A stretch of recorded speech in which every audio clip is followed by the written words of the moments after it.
It's Wednesday, January 15th, 2025, and that means it's time for this week's episode of Navigating the Markets with me, Markets and Mayhem. First, risk disclosure. All trades and investments involve risk of financial loss. The value positions can go down as well as up. Past performance does not guarantee or predict future results. A little bit about me. I've been trading now for 20 years, and that dates me a little bit, but it also means I've seen a lot.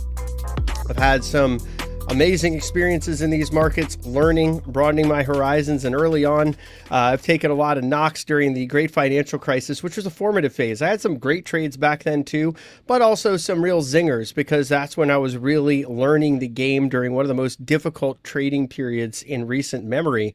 And what that led me to do was become much more systematic and much less discretionary, much more data-driven, much less emotion-driven in my trading. I'd recommend other folks consider that approach, see if it fits you. But I see a lot of people get hurt leaning too much into discretionary trading, so I figured I would mention that much. My approach has evolved to become much more systematic, driven by momentum, price action, options flow, sentiment, positioning, volume profile, and the big picture. Sounds like a lot, but when you start building up models and you start really studying these drivers of market movements, it becomes a process, it becomes routine, it becomes less effort driven and much more just a practice. I co-founded Traderade in 2022 and MacroVisor in 2023 to share my experience. I was fortunate enough to have a lot of good mentors in the early days of my formative trading experience and investing experience. Met a lot of much more experienced people managing money, people trading their own money, people that have been successful in the industry. And my whole point of both being on social media and sharing my insights, but also founding Traderade, was to try to pay that forward, to try to help people accelerate their journey. And we know this is a hard game. Trading is not an easy business. It's not an easy hobby, however you may look at it, because the failure rate is quite high. It's about 90%. And so in order to put the odds on our favor so that we survive in this game, we need to put the odds in our favor that we remain capitalized, which means trading with liquidity preservation in mind, trading without putting all of it into one idea with too much leverage. So if it doesn't work out, we blow up, right? We're here for the long run. We're running a marathon. And I think that we cannot emphasize that enough. Another thing is, don't put all your eggs in one basket as trading itself. If you do really well, if you make money, invest it. Put it into dividend paying stocks or fixed income or real estate or businesses or other venues of building wealth and income. Make trading part of your success, but don't necessarily rely on it for all of your success if you want to really follow in the footsteps of some of the greats. So let's get into the market overview here. Today was a really powerful rally. Lots of the market seeing upside overall. When we zoom out to the stats across all U.S. listed equities, 81.6% advancers and just 15.8% decliners. 62.8% of those stocks making new highs and only 37.2% making new lows, 33% above their SMA 50, 66.7% below. So still seeing some lag on the moving averages front. But overall, we are seeing some signs of a little bit of a recovery today. But I would say the big question, are we out of the woods yet? I'd say it's to be determined. Let's look at this same chart, zooming out to a week. You can see it's not exactly the same picture, right? Today's big update didn't necessarily make up for some of the damage that we've seen, particularly in technology, but also in some of these consumer defensive areas and in some of these cyclicals. There's still stocks that are down. There's still lower highs on a lot of these major charts and lower lows as well. So the trend is still in jeopardy. Now let's take this one-time factor further out to a month. And that's the same sort of picture, isn't it? We see a lot of stocks getting beaten down over that month, right? So I do think that we need to be cognizant of what's going on underneath the surface. We're not necessarily out of the woods yet here. There's still room for, I would say, the trend to repair itself and to show us that we're back in a more constructive environment right now. The other area that I think we need to pay attention to is the options market. It is starting to send us some more constructive signals, which is encouraging. You can see 6,000 is now the biggest level on the chain as we approach Friday options expiration. And we can see that positions are rolling up. There's some degree of increased confidence here. We can also see that we're climbing into positive gamma territory, although I'll call it more neutral here, as we're just there by a hair, right? We're just in positive gamma by this model by about 4 points. So really what that's telling you is the impact of negative and positive gamma kind of neutralized here in the current market environment. But the more encouraging news is just seeing those larger options positions rolling higher. We'll take another look at this next week after options expiration as to where the chips may fall. But this is at least giving us a sense that after today, there's more confidence in upside than downside based on the distribution of positions. We're also in a period of time where seasonality could favor higher levels of volatility, at least as it concerns the VIX. So this is a period of time from mid-January all the way up to mid-March, or basically post-March OPEX, where you start to see the potential for volatility to be well bid. And I think that is part of what we're seeing in other areas. We'll talk about that in the world of fixed income, but suffice it to say, I wouldn't expect it to be just equity volatility. I think we do have potential for increased volatility in fixed income, in Forex, and in commodities, and in other sort of adjacent spaces like crypto as well. Volatility doesn't necessarily tend to stay contained. It tends to sort of spread to other asset classes. So I do think that's something that we have to look towards, especially when we look at areas like high yield spreads and how they have a positive correlation with volatility in equities, and how we're likely to see both kind of start to build over the next couple months. Now, that's not all bad news. It means there'll be more exciting trading opportunities, in all likelihood, bigger trading ranges, but it also means maybe it's time to widen out those stops and take those position sizes down just a little bit if we start to see that play out. Now, another sign of constructive underneath the surface market internals today is new highs versus new lows on the New York Stock Exchange. We can say we made about 118 new highs versus new lows. That's constructive, right? And that's the first time in about a week we've seen a day like this, where we've had meaningfully higher levels of new highs versus new lows. So that's starting to tell you there is some rounding out. Some of that weakness is starting to balance out. We also can see that in some of the other aggregates. If you look at the number of stocks above their 20-day moving averages and the NASDAQ and the NYSE, that's also starting to bounce back in a really healthy way. So I'd say there are some green shoots. It's just we're not quite necessarily out of the woods yet everywhere we look.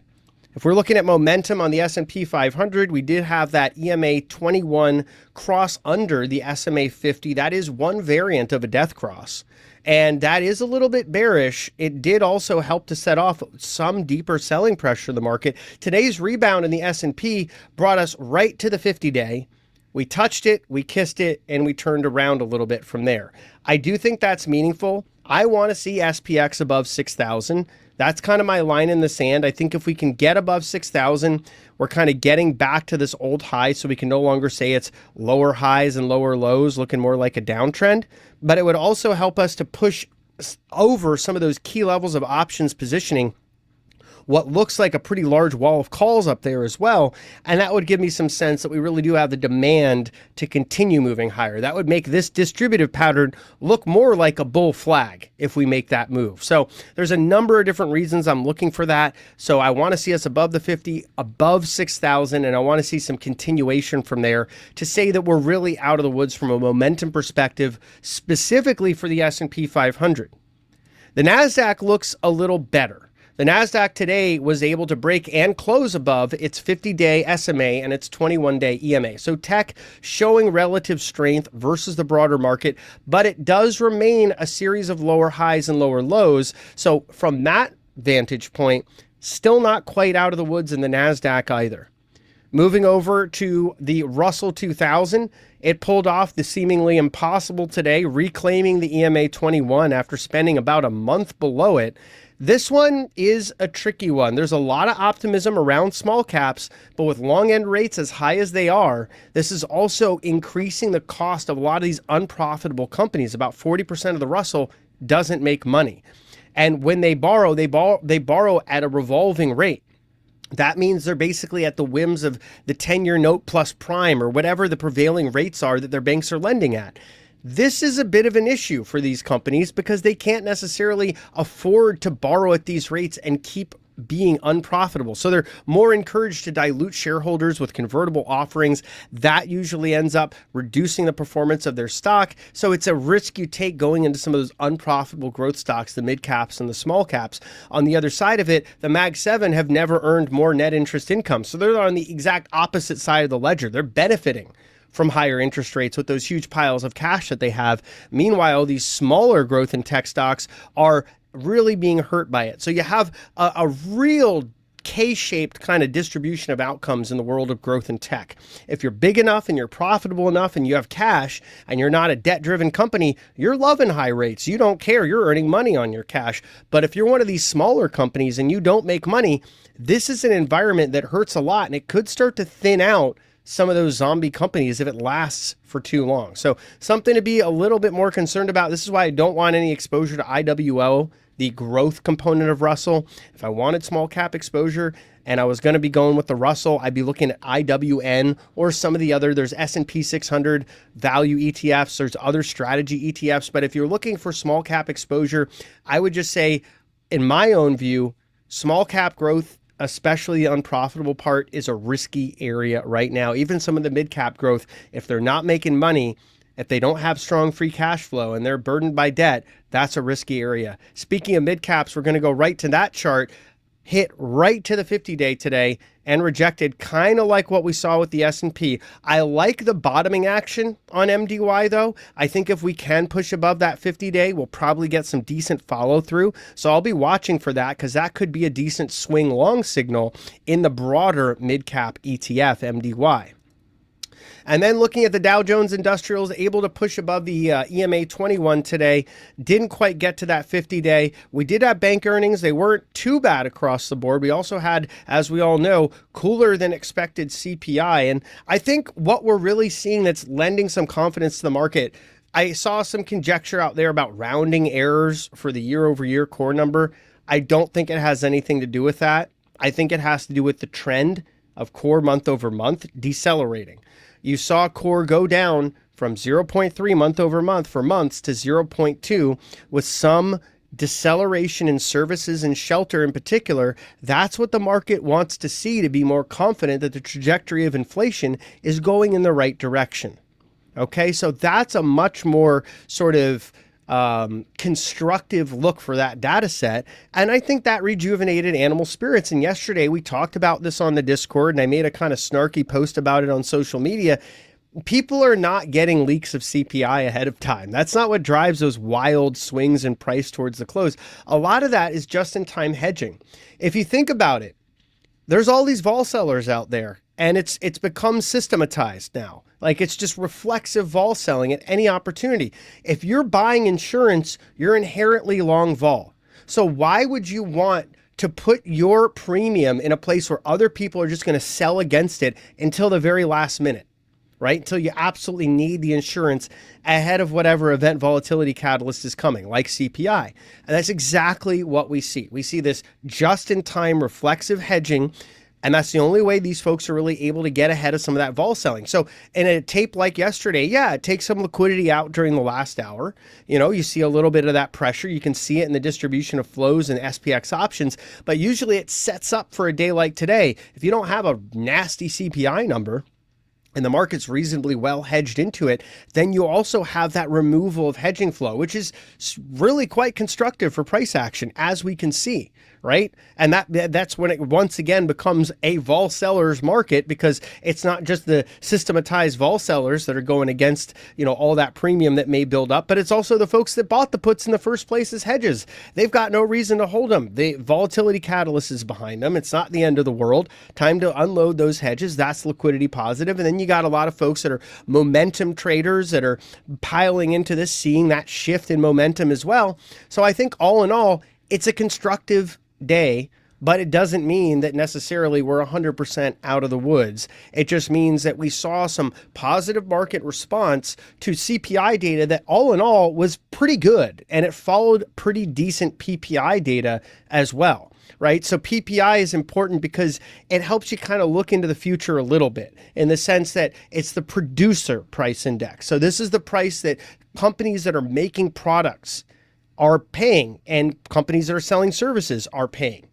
If their input costs are flat month over month, that suggests that 2 to 3 months forward, there's going to be some reduced upward pressure on CPI.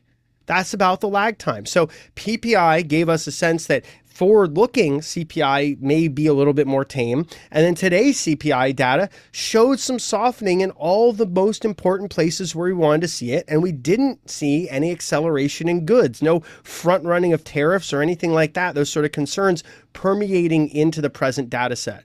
So I think overall, it was a justified sigh of relief. It may seem like an extreme move. The Nasdaq's up 2.5%, the S&P's up 1.83%, et cetera, et cetera. But at the end of the day, markets collectively kind of breathing a sigh of relief saying, okay, it wasn't that bad. We've got something to hang our hat on. Now let's see if we can have some follow through. So let's get into the big picture, because I do think underneath the surface, some of these things are shifting where we may see beneficiaries. I don't think 2025 is going to be quite the same as 2024, where it was all about tech, where it was all about, AI and all those sort of growth narratives. I believe it's going to be a bit of a different picture because I also think we're in a different part of the cycle. With long end rates pushing higher, a lot of those growth-driven narratives are going to have a shorter time frame. Longer duration risk is less attractive in this type of an environment. So I think we're more getting into the boom cycle, right? And here's Bank of America's investment clock. There's a whole different variety of these out there. But this is basically an idea that rates are moving higher, EPS moving higher, commodities moving higher, right? So it's that bear steepening is what's leading rates higher. So what's a bear steepening? It's when the long end is moving up faster than the short end.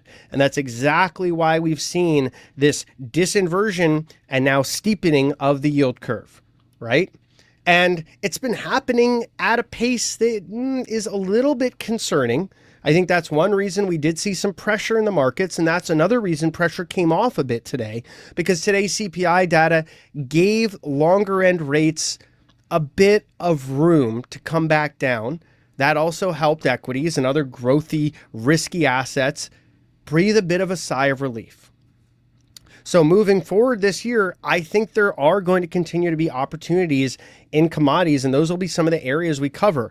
One of them is gold. I still am a believer that we see gold at $3,000 an ounce. Remember, we talked about gold at $2,700 September, well ahead of that in the summer of 2024. We hit that target. We've been kind of consolidating overall since, and that's healthy. That's what you want to see in gold. You don't want to see gold and silver just go vertical. Parabolic moves almost never end well.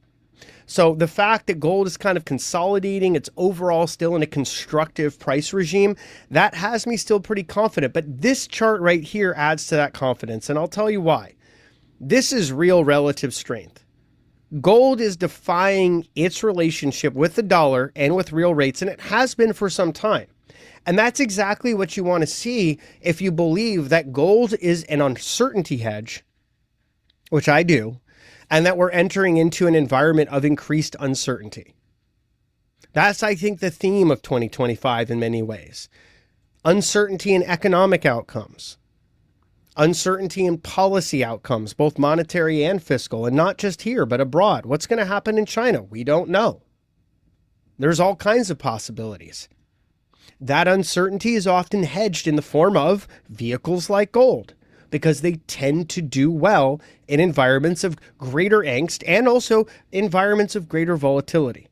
So I still like gold for $3,000 an ounce in the first half of 2025. Now, the bond markets are telling the Fed they're not necessarily thrilled with what the Fed is doing. And this is not like other rate cutting cycles. It's quite a bit different. So you can see on the chart here, since August of 2024, when the Fed started their cutting cycle, not long after, rates have been creeping higher. So let's call it September of 24. Cuts started, rates started moving higher on the 10s and lower in Fed funds. What does that tell you? Well, under normal circumstances, you usually get a bit of a bump in the 10s after the first cut because you're still in that sort of boom part of the cycle.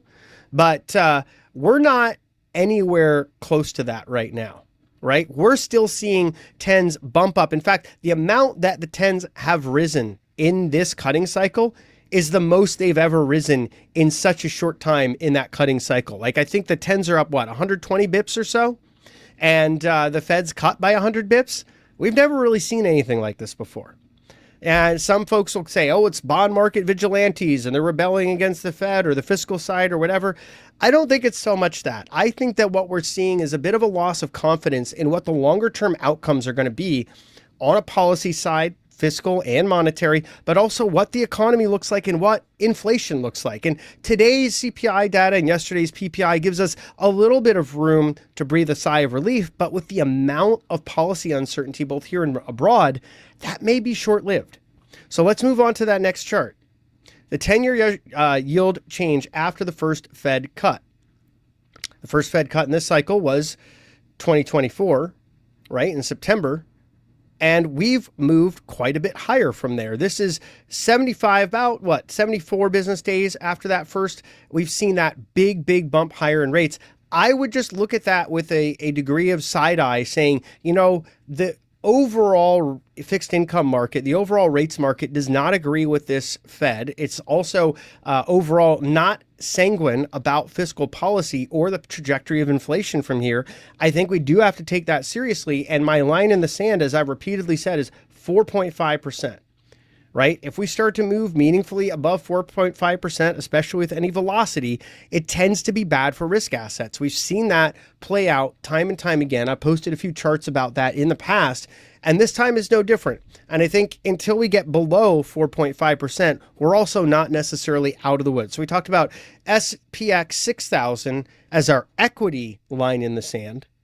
Our rate line in the sand is 4.5% on the 10-year. Now, the yield curve between 2s and 10s, you can see that steepening. Often the steepening out of inversion precedes some kind of economic dislocation. I can't tell you whether this time is different or not. Certainly the signs aren't there. Labor market's just mean reverting back to a period of pre-COVID levels. There's nothing alarming in that data. The economy is slowing, but it's not recessing. There's nothing alarming in that data. Have we had a K-shaped distribution of economic outcomes where, the working class have not done nearly as well as the wealthy? Sure. The larger businesses have done much better than the smaller businesses? Absolutely. There's all kinds of K-shaped stuff going on. But in the broad aggregates, the economy is just sort of slowing. It's not recessing. There's no flashing red lights out there. So maybe this time is a bit different. Maybe all the distortions that QE had on the yield curve to some degree has something to do with that. Maybe the lack of issuance on the long end, and now we're starting to go back into issuing on the long end, has something to do with it. But at the end of the day, we can't just look at the disinversion from the yield curve and say, aha, a recession is coming imminently. I've seen a lot of posts about that sort of stuff. It seems a little bit sensationalistic. I think we need to look at more of the landmarks along the way. And right now, nothing is flashing that with any kind of certainty. But what is alarming is the 6th year of the third great bond market in the past 240 years. That's what has my attention just a little bit, because now the deficit spend on interest is the largest part of the deficit. And this is 100% related to the fact that during the last 2 years, deficit spend as a percentage of GDP was the highest it had ever been, with unemployment as low as it was. So that tells you something, that there was very aggressive government contributions into an economy that was slowing and, was mildly recessive in mid-2022, but the response has been so huge that it's pulled forward a lot of future demand into the present, and that has the bond market scratching its head, and it's a little bit concerned about where that all goes. That also is dislocating a lot of that 60-40 portfolios. It's kind of upending the fixed income market, which had a 45-year bull market. So a lot of folks don't really know what to do. They just sort of try to buy every dip and think that, yields can't possibly go higher. I'm not used to an environment like this. But if we're being real, The average yield on the 10-year since 1790 is 4.75%. People are saying rates are high. They're not. They're near their average levels that they've been for centuries. So this is not an unusual period. I mean, look at where rates were back in the 70s and 80s, right? We've got a long way to go before we can say we're at a level of high rates. But the problem is there's still a decent amount of leverage, not just here, but in the global economy. About $100 trillion of global debt keys off the 10-year rate.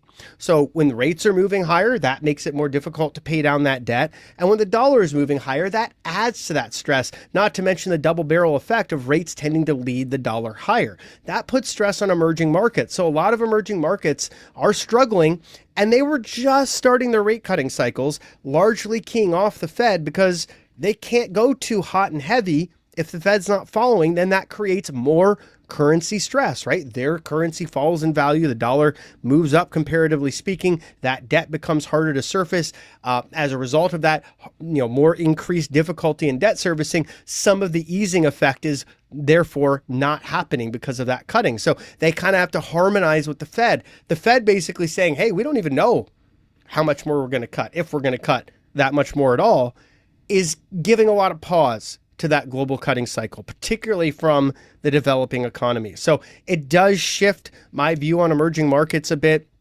Less appetizing if the Fed's backing off, if global rates are moving higher, if tens in the dollar are moving higher. A lot of those opportunities look less attractive. There are, of course, hedged currency ETF exposure opportunities for emerging markets in some of those places.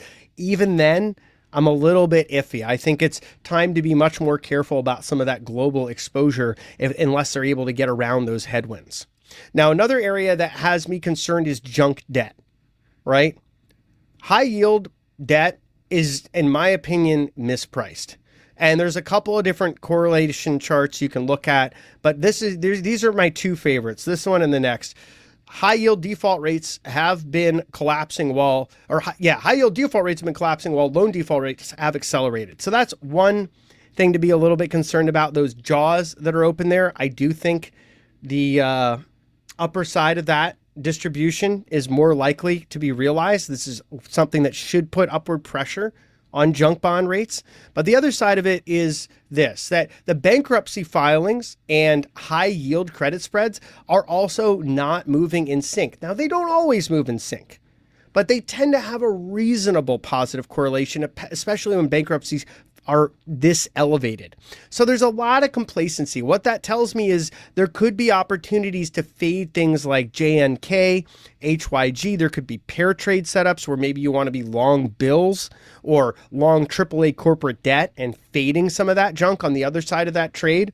But I do think that junk is mispriced. I also think because there's a reasonably strong positive correlation between yield spreads and equity vol, that vol is a bit mispriced as well. So if I'm correct, high yield spreads move higher, vol moves higher, and we have a more exciting market to trade. Maybe some of the stuff gets shaken out a little bit, so there are more opportunities that are attractively valued.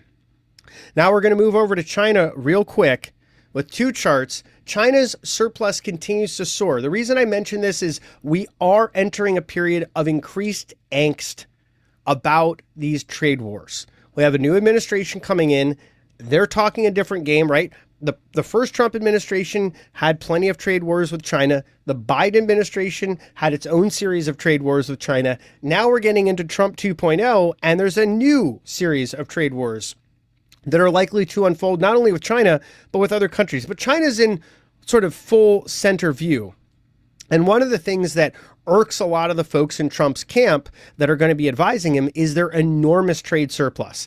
He likes to contextualize it as being unfair. And he's not wrong in the sense that if you're building a $60 Blu-ray player and you're doing so because you can dump toxic sludge in a lake next door without any environmental regulations, and your workers are being paid, pennies on the dollar what they'd be paid in America, and they're working 12-hour days to do that. So there's higher levels of productivity, which you could realize here anyway.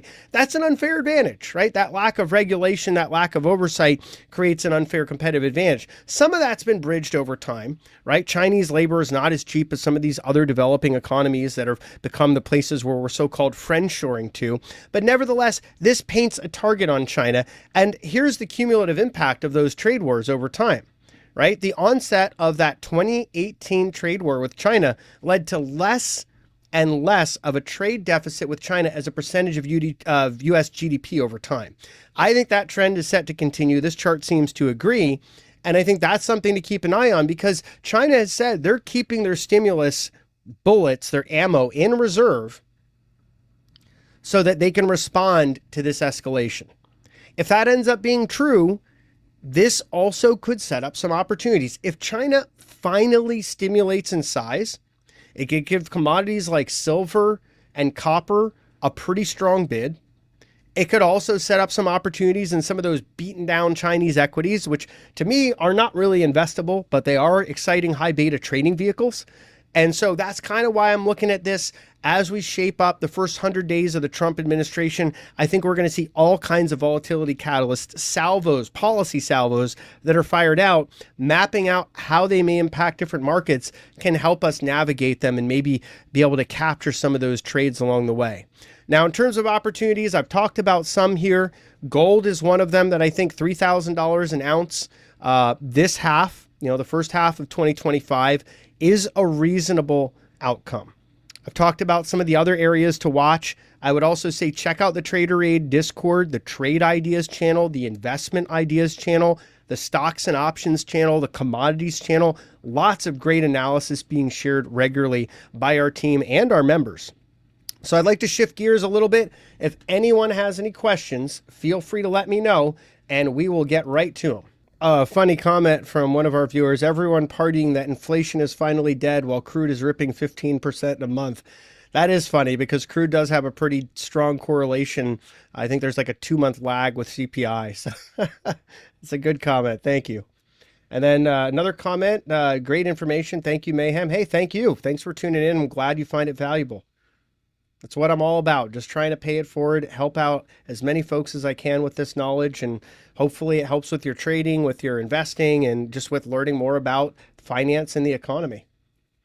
Any thoughts on some of the beverage brands? Bud, STZ getting hit pretty hard right now, as in any value down there if they show signs of a turnaround. Let's take a quick look here. So STZ, that's Constellation. Wow, that's been just absolutely destroyed, hasn't it? Yeah, so I mean, with stuff like this, wow, that is just a really nasty chart. Let me just pull that up onto screen just really quickly here. Here's Constellation on a monthly, a weekly, just like death, and a daily. You can see that real waterfall decline there, and lowered, like the downtrend broke with that just violent move lower. So let's see. This thing trades at a forward PE of 12, but it does have a disfavorable debt to equity ratio of 1.55. I'd be a little bit concerned about that. They do have decent gross margins. So I'd say with these, I think that the bigger concern is why are they getting hit this hard? Is there a big change in consumer behavior? I will be completely upfront. I have not been following Bud or Constellation closely. So I don't know exactly what's pushing these sell-offs to the extent that they're going. If you have any insights on that you want to share, I'd be open to them. But I would say I don't like what I'm seeing on the charts. That kind of negative momentum often has follow through. So if I was interested in buying these, I'd be looking for that base and reversal to start being built, and maybe some kind of, fundamental shift, some kind of catalyst to give us a sense that it's, like the air is starting to clear out here. Interesting to see this pattern back here from 2019 to 2021. This looks like an inverted head and shoulders bottom on that monthly chart. It ended up being a pretty decent actionable low to play off of, but now a lot of that's been given back. Let's see if there's anything in their news, because those are some pretty big moves. Shift in consumer behavior. They had their earnings call. That was one reason they got destroyed. Yeah, so it looks like it's related to fundamentals. Potential tariffs, Surgeon General health warning, persistent inflation concerns, all that seems to be weighing on these. And then I do think that shift in consumer behavior is another one to be mindful of. I do think as unlikely and crazy as it seems, some consumers are actually starting to be more concerned about their health now, which is good, but obviously for the vice industry is probably not necessarily as good. Yeah, absolutely. You're welcome. Another question coming in. Any thoughts on funding spreads blowing out? It's representative of capacity for banks and such to fund swaps and leverage. Canary in the coal mine for QT stress, or no big deal? Thoughts on QT in general? I love this question. There's a lot to talk about here. I do think the funding spreads matter because I think it is giving us a sense. There's a lot of different measures that are giving us a sense that liquidity is starting to dry up. We see that in some of the measures of bank reserves. We see it in the repo market. We see it in the order book of the S&P 500. I think all of it portends to more volatility, particularly cross-asset volatility in rates, in currencies in particular, but also in equities and commodities as well. And I do think it matters. I don't know that it's the harbinger of the next, dislocation, but I do think that it adds to the potential. It's sort of like we've got the fuel, where's the fire? So if something happens like another disorderly deleveraging event like we had on August 5th, I think these sorts of underpinnings add to the potential for that to be something that lasts a bit longer, because we're not in the same era of super abundant liquidity. And quite frankly, the largest purveyor of global capital has been China since the great financial crisis. And they have also been reluctant to be a purveyor of global capital basically since 2020. So I'd say it's not just here. European banks have their own struggles as well. And then China's not really refueling global money supply. So I'd say kind of wherever we look, there are signs that liquidity is drying up. And I think that is a concern. In terms of QT overall, I think the Fed is likely to try to run down their balance sheet for as long as they can, but I don't see them doing anything more aggressive than they're doing right now. Like right now, they've cut the rate of QT, right? They did that last year. That was one of the first things they did before they started cutting interest rates. And I felt like that was a bit of a mistake. I felt like it would have made more sense if they were going to ease policy to focus on the rate side of things and let their balance sheet run off as long as they possibly can. And they kind of went the other way on that. They not only slowed down the balance sheet runoff very significantly, much more than I thought was justified at the time, but then they also went pretty heavy on the rate cuts. I mean, 100 bips from where we were with markets at all-time highs, housing at all-time highs, crypto, gold at all-time highs, and really no stress in the economy, labor market mean reverting to pre-COVID norms. Nothing told me that there was that kind of stress out there that warranted that level of easing from where we were, except for maybe the interest burden on the federal government's deficit. Like that was the only place I could look and say, aha, that's at least one place where reprieve is needed. But, we look at what actually happened after the cuts and long end rates rose. So it didn't really have the desired effect per se.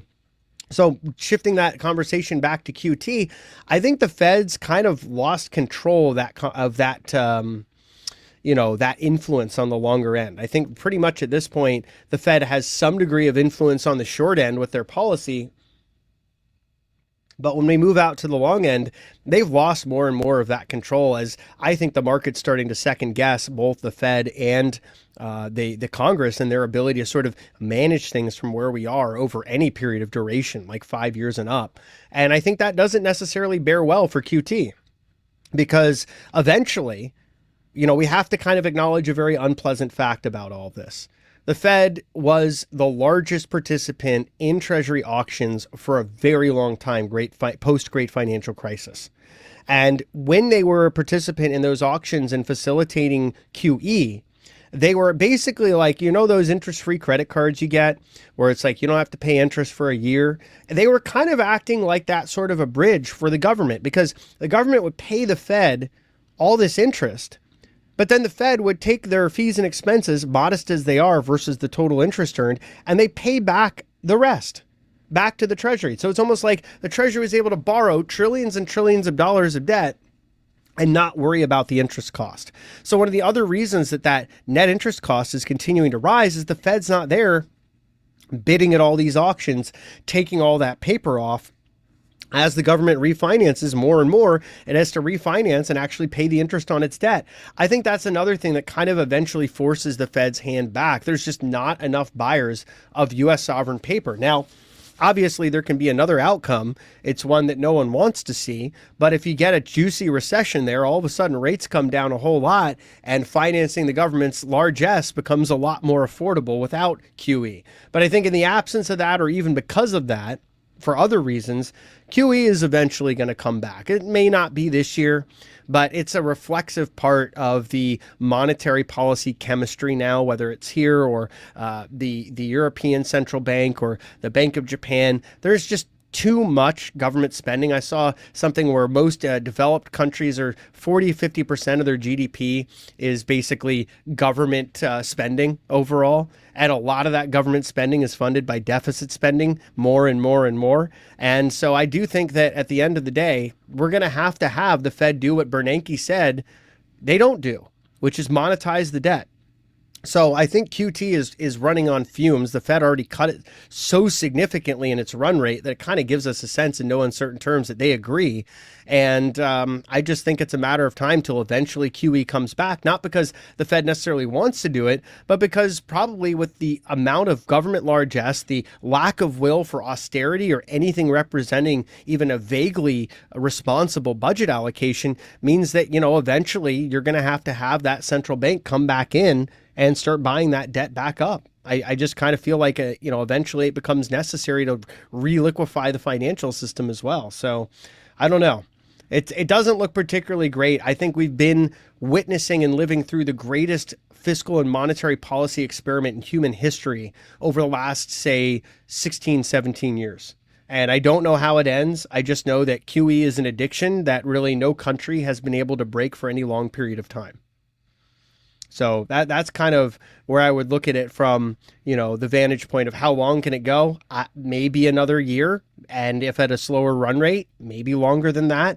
But eventually they'll come back and they'll have to do QE again. And maybe they'll call it something different. And maybe it'll be slightly more targeted and slightly more surgical in how it impacts the economy and markets. But I think QT won't last much longer, and we'll be back to something resembling QE probably by 2026 or so. I've got a question. Do I like HYG here then if high yield default is low? No, I don't really like the junk part of the market. I think it's mispriced. The default rates that we're seeing there are, in my mind, misrepresenting what the actual reality is on the ground. So I do think we're going to start to see those default rates rise. And I think that, at the end of the day, the kind of complacency we're seeing in lower quality debt signals an environment where there's just too much optimism about a lot of these debts that may not be paid back, or, a lot of these companies that may continue to struggle and need different terms to be able to repay their debt. And neither of those scenarios is very good for the lenders. So I kind of feel like the opportunity is better in AAA corporates. It's better in short duration U.S. government paper and tax-free munis of high grade, borrowers, AAA grade municipalities. A lot of those are tax advantaged too. But for junk, I just don't see the opportunity. It seems to me like that's more of a fade trade than something to buy up at present levels. At least that's my 2 cents where we are right now. So folks, I'm going to wrap it up here. I hope everyone enjoyed this episode of Navigating the Markets. I appreciate you all a great deal. And a recording of this will be out in just a little while. If you have any questions, you can always reach out. And you can reach me, mayhem@traderade.com. You can reach out to me at Twitter, @Mayhem for Markets. You can always message me on the Discord or tag me in the questions room, and I welcome hearing from you all. Thanks again for tuning in. I'll catch you next Wednesday, 5 p.m. Eastern, for the next episode of Navigating the Markets.